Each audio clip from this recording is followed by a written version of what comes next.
Christopher Nolan. So I recently had like a little hypothesis of mine about his work. Just like briefly, a thought floating around in my mind that he was that in his last few films around Interstellar-ish, that he was resorting more towards cinematic devices and focusing more on that than the writing and intricate characters, structure, that sort of thing. And that perhaps that's why his work is a little mixed these days. Because up until Interstellar, I feel like it was just nonstop great films, and it was like unanimous that everyone thought that. And it wasn't until like Interstellar where it began to get a little bit more mixed and controversial. So I had decided to revisit all his films and not literally watch them all, because some I have seen many times that I just feel like I don't quite need to. So I didn't rewatch all of them, but I sat down and meditated on all of them. My hypothesis is incorrect. Yeah, I was totally wrong. But I did notice a few things from examining his career in the last couple weeks. I came to the conclusion that Oppenheimer is in fact his best film. And I'm not necessarily saying it's my favorite per se. I don't know yet. It's still just too recent. But I think it is his best film. And I feel like I came to that conclusion so clearly after examining his career. I feel like Oppenheimer is his magnum opus. It's just everything that he has accumulated in his skill set up until this point was just thrown into this film and executed 100% correctly. Starting with Following, I noticed that Following is obviously his first feature film. He made it with an extremely small budget. It's almost not even an indie film. It's like less than that. It's like a student film. And he really learned how to make the most out of little, out of nothing. Like everything was shot by windows. Like that's kind of like widely known already that he shot so much by windows for lighting, for that natural light. He used black and white film so that he wouldn't have to worry about color correction, and the times they did use some stage lights, it wouldn't be so obvious when he was next to a window. Like the lighting would match. It'd be one cohesive palette. In black and white, you don't really need to worry about that. It's just getting the highlights correctly. So Following is a lot of, in terms of technicality, it's a lot of that. It's a lot of figuring out how to utilize the environment and how to fool the audience in a way with your filmmaking. And there's a lot of shaky cam in that movie, and it works. It's not ridiculous. It's not like freaking the Bourne films. It's not ridiculous. I mean, I still like in the Bourne films. Just saying, but it's there. Whenever someone's walking on the street, it's very shaky, and you could tell like the camera operator is moving around extras, or real people. I don't think there was probably real extras in that film. I think they just shot it very documentary style in a way. But what made that movie really shine was its writing. That's what gave Nolan the opportunity to make Memento. And both of these movies have a similar thing going on. It's the writing, it's the structure, it's Nolan's fascination with morally complex characters. And especially in Following. Following is, in a way, his most like complicated character, because he's a criminal, and a lot of his characters are criminals. But this one's something I think unanimously we're all kind of like, oh, we don't like that. We don't like someone who breaks into people's houses and takes stuff. And that's something we could all get behind versus like a bank robber or something. It's kind of like there's something romantic and cool about that. Obviously, I'm not going to get into great detail of each film, but he's a stalker and he breaks into people's houses. He's a burglar. And there is a very psychological and philosophical thing going on. And that in itself is interesting. That story, that character is interesting. That's engaging. But to enhance that even more, the story structure, the narrative structure, which is Nolan's bread and butter. He plays with narrative structure. I think there's 3 different timelines in that film, and they're constantly going back and forth, giving you a different perspective and more context to the story. And then ultimately there's a betrayal and a twist it's not that hard to see coming, but at the same time, it still is it's an effective twist. It's for sure effective, and for sure for a first film from a 20-something-year-old. So Following is a great start. No wonder he grew so fast, yet he eased in to big budget in a way, I think. And he's even said that actually, that he likes the progression he made to big budget studio. Even though he did get acclaim fast, he didn't get the big studio offers right away. So then he makes Memento, which, as I said earlier, is kind of the same thing going on. It's just a bigger budget and more professionally made. So this one has very interesting story, very interesting main character. He's doing things under the table. He's kind of taking justice into his own hands, understandably so, because his wife was raped and murdered. Again, it's very interesting, and the memory aspect of it all, that's just very engaging, very different. But again, what enhances this concept is his story structure, and this time it's even more clever than following, because this time the memory and the non-linear structure work together. It's easier to follow, yet more complicated, because one's black and white and one's color. And I mean, I'm sure most of you have seen the video of Nolan explaining it with the hairpin, and how he says that black and white is much more of an objective perspective, and the color is more subjective. It's his perspective, it's his understanding of what's happening. Both of these films are mystery thrillers. And then we get into Insomnia, which is his first studio film, his first introduction into Hollywood. And this film, I appreciate it and I respect it and I really like it, but I've never truly connected to it as Nolan's work, just because he didn't write it. But I know he's addressed this before. He's addressed this and said that he writes the final draft for all of his films, no matter if he's co-writing or in this case, it's someone else's script. He still does the final draft because he wants to get in the mind and make it his own. So maybe it's someone else's structure, it's someone else's story, but he wants everything to be exactly how he wants to shoot it. So it's like it's still personal to him. And he made that distinction in an interview I've seen with BFI, I believe. And I get that and I respect it. I know what he means by that. So I know it's not like just a job. I know there's passion, and I know that you don't need to always write it to really be engaged in something like this. But let's be real, it was his first Hollywood job, and I'm sure that has a lot to do with why he took on this job. He was rising, and finally he got enough recognition to a studio want him. And he chose a good project. I mean, this project very much is in line with his first two films. Psychological, morally complex characters with a dark twist. So it totally is in line. It's not like he just did some cheap cash grab studio thing. No, it's totally in line with him, and it's still a great film. It really is. But I feel like when I look at this film, what I see from his growth, what I see from his evolution as a director, is I see him just getting hands on a bigger budget, getting hands with more trained professional actors, and just in general probably a more professional crew, and just learning how to work within that system of studio Hollywood. So that's bringing him into the big budget world. And then Batman Begins. Batman Begins is interesting because I love Batman. I have a very close relationship with that character and all of those stories. When I view Nolan, I differentiate them because of my love for Batman. I can't help but judge these movies differently than I would judge other movies. So these movies have strong nostalgia. I'm in my 20s, so these movies are obviously my generation. I grew up with them, so I have a strong connection to them in terms of nostalgia, but in terms of my huge Batman fan, I have an interesting relationship, and I'm not going to get into that too much in this video, but I still love them. The first two, Dark Knight Rises, I'll get to that. So in this film, he's taking it a step further, and again, this movie, it makes perfect sense why he took on this role. He says he was a fan of Batman already, and he had an idea to how to revitalize Batman, because at this point Batman was non-respectable. He had a vision to how to revitalize his character and its world, and he had a pitch, and the pitch was exactly what Warner Bros. Wanted: something different, something new, something dark, something serious, and he delivered that.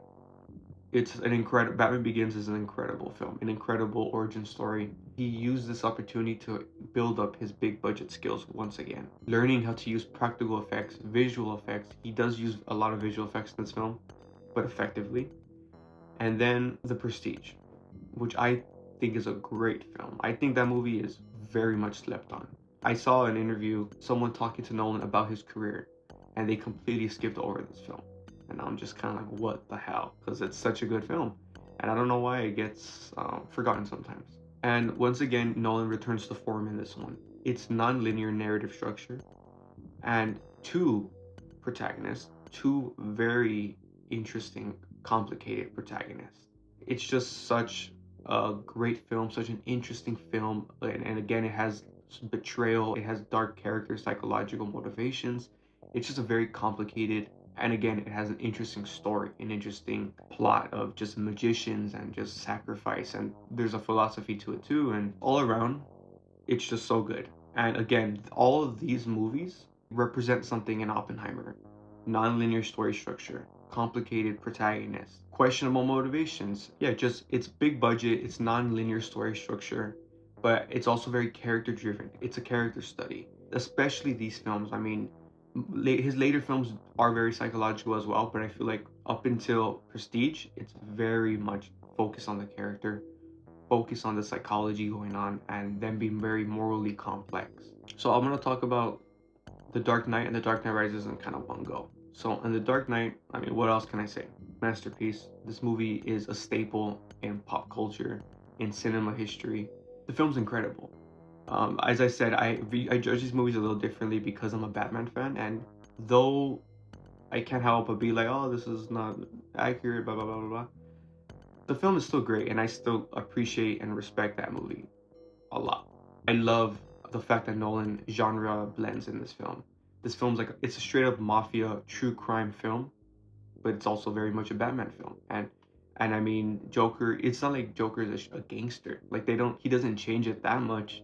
Gangster's an anarchist. And his placement in this story, in this mythos, is just so perfect for the world. Lessons from the Screenplay does a great video analyzing Joker's role against Batman in this film. Not just from a plot perspective, not just from, oh, this is the dilemma and Batman has to.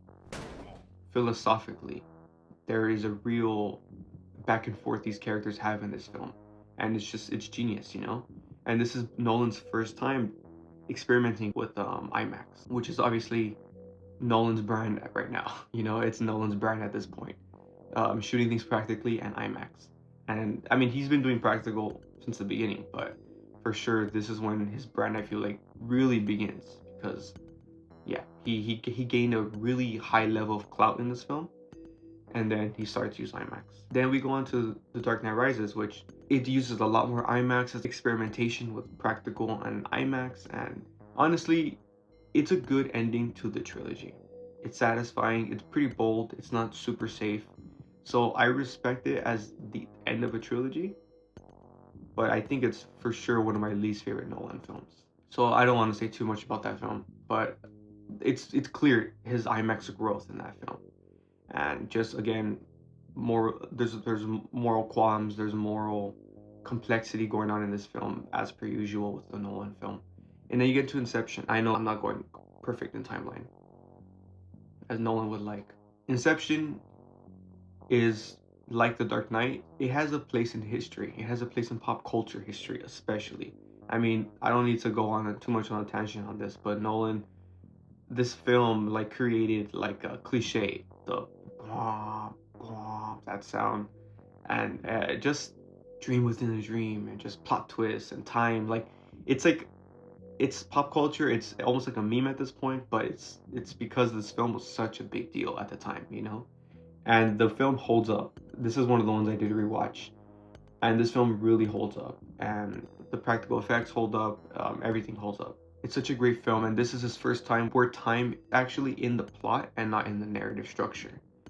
And he does this again later in Interstellar and Tenet. For the most part, it's a traditional blockbuster film, but it's just very dense. It's very challenging for the audience, which I love. It's great. That's a great sci-fi film. It should challenge the audience. It shouldn't just be sci-fi visual cool stuff to see, you know? It should challenge the audience. That's good sci-fi for sure. And that film completely does that. Knocks it out of the park. So that movie, incredible. He experiments with time in the plot, you know, with concepts, which he becomes really big into concepts later in his career, like with Interstellar. So Interstellar is an interesting film to me because he goes all out in IMAX and it looks incredible. That movie visually holds up completely. No matter how much controversy this film has gotten, it's like it's a staple, it's a milestone in sci-fi cinema for sure. Yeah, it's a whole other level of visually, the things you see, the concepts that are thrown out there, the fifth dimension. It's incredible. Now, Cooper is a very different protagonist than we've seen before. He's just a good farmer, a good astronaut. He's dealing with some complicated scenarios of saving humanity or getting back to his kids on time. That's interesting, and everyone can relate to family love. Love for humanity. Well, love for humanity maybe not so much, but love for your family, love for your kids, doing whatever you can to see them again. So I think on that level it works really well. But I mean, I think the vast majority of us can agree the fifth dimension part mixing the fifth dimension I don't mind so much, but it's in the way it works in unison with the like love conquers all, love transcends all. Like, I don't know, it's just too cheesy and too surface level the way they just threw that in. It just felt like the film needed to be really about that, or just don't do it. Like, pick one, I feel.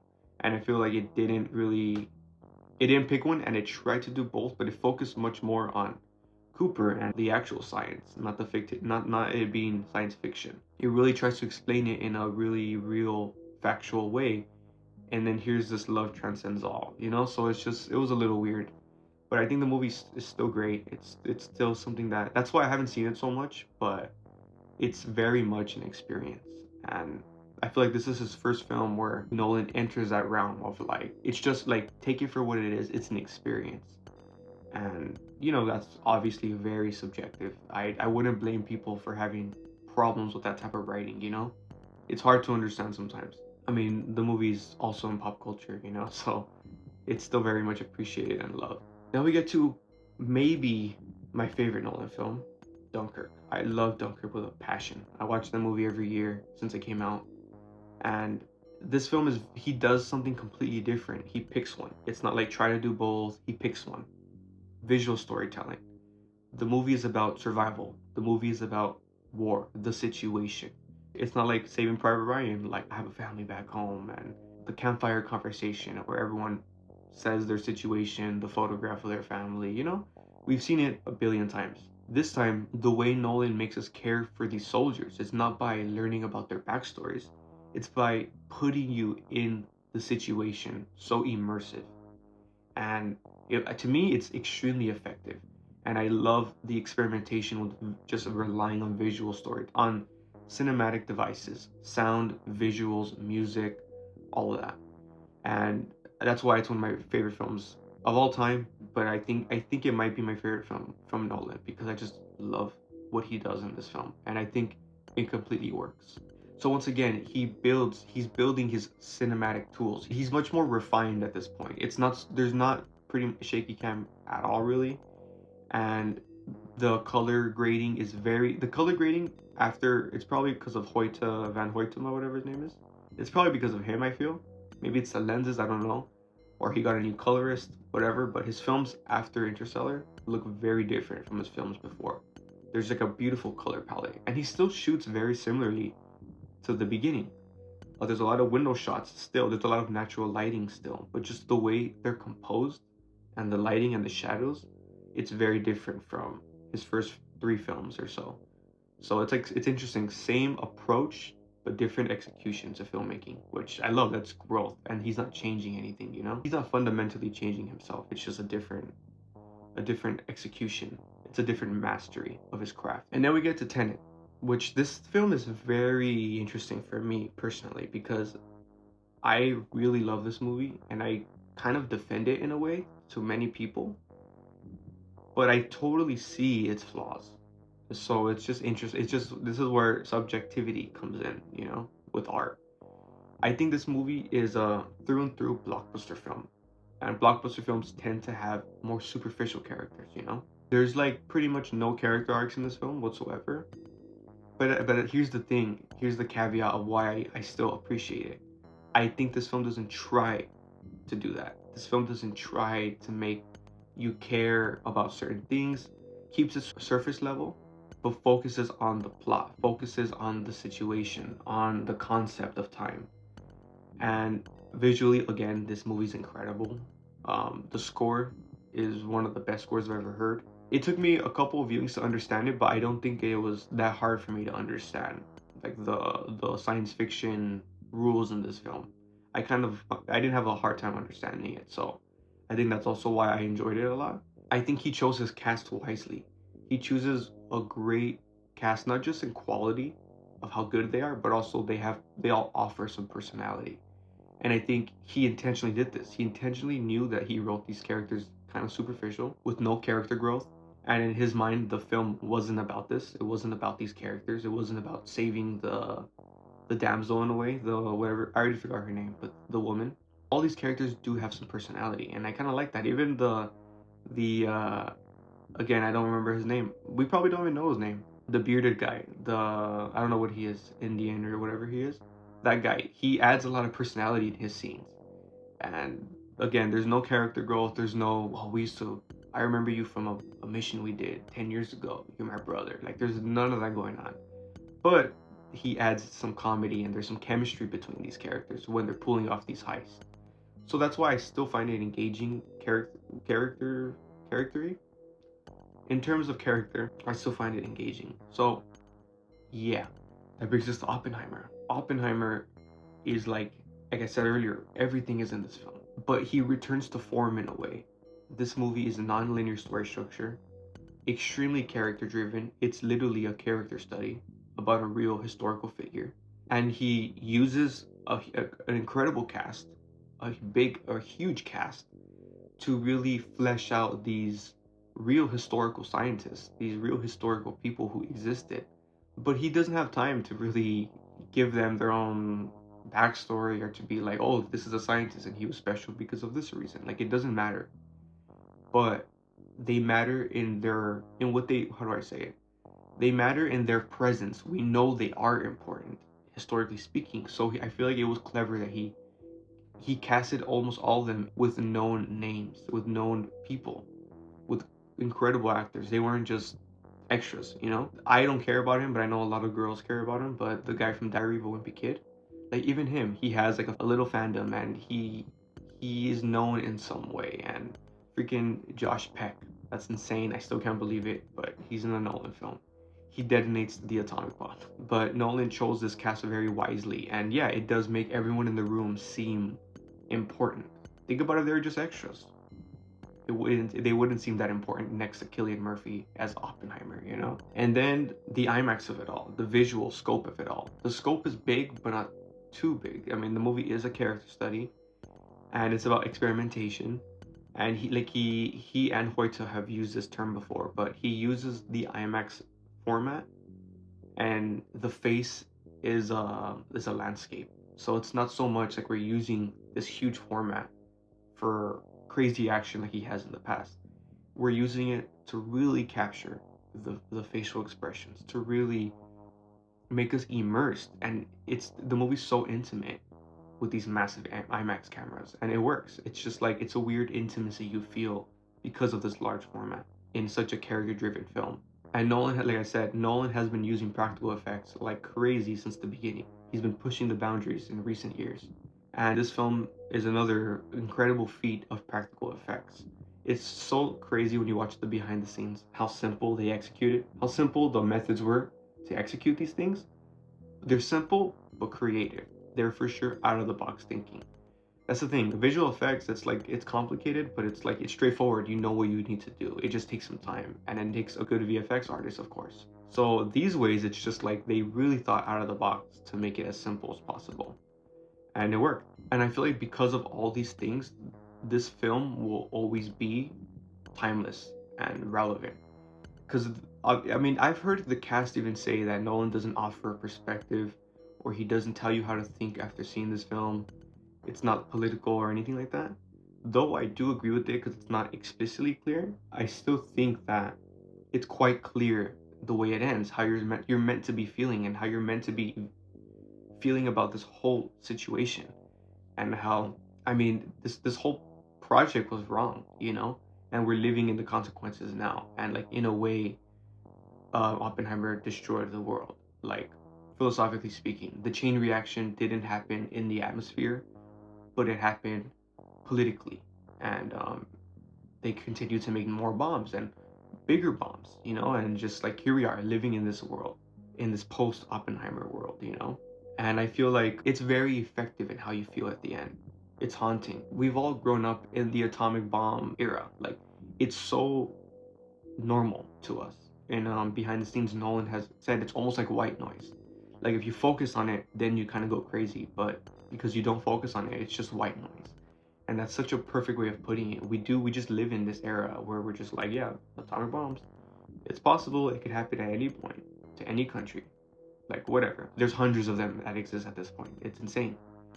And I feel like this movie really does a great job of putting in perspective of what this bomb is, what it is, what it really is, and what it can do, and what it did to the world. And the fact that Nolan shot this film so practically, you can't say it looks out of date. Like, it's practical, and it's shot on like literally the highest format. And there's no hiding when you shoot in 70mm. Everything is so sharply caught. The film catches everything because it's such a high resolution that it's just like this film is just always going to be timeless and relevant, and it's just truly an incredible film. Those are my thoughts. I feel like this film was obviously, this video was obviously not a Oppenheimer review, but it's just my whole analysis of Nolan's career and how it truly feels like it all led to this moment. And I mean, he's young. He's still got a lot more films to do, and I can't wait to see them. And that's why I specify on saying this is his best film to date, because I mean, I used to say Dunkirk is his best film to date, and it's the best one ever. And here we are with Oppenheimer. So he's barely like 50 or something. There's plenty of more stories to tell, plenty of room to grow for him, and I just can't wait. Analyzing his career thus far, it's just so clear that Oppenheimer is his magnum opus. Yeah, and those are my thoughts. Let me know your guys' thoughts on my thoughts, and let me know your favorite Nolan film. I would love to know that. So yeah, thanks for watching.